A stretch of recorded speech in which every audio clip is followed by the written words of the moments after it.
When you go looking for an open neutral, sometimes you find this. 10 junction boxes, all hidden in the attic. Every wire color you can imagine. Every code violation possible. This is what happens after 30 years of DIY heroes.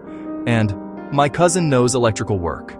And somewhere inside this mess is the open neutral.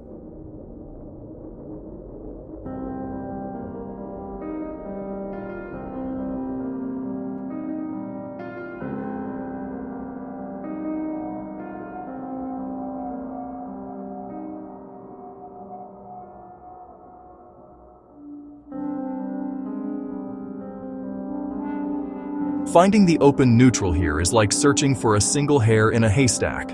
One wrong move, and you're back to square one.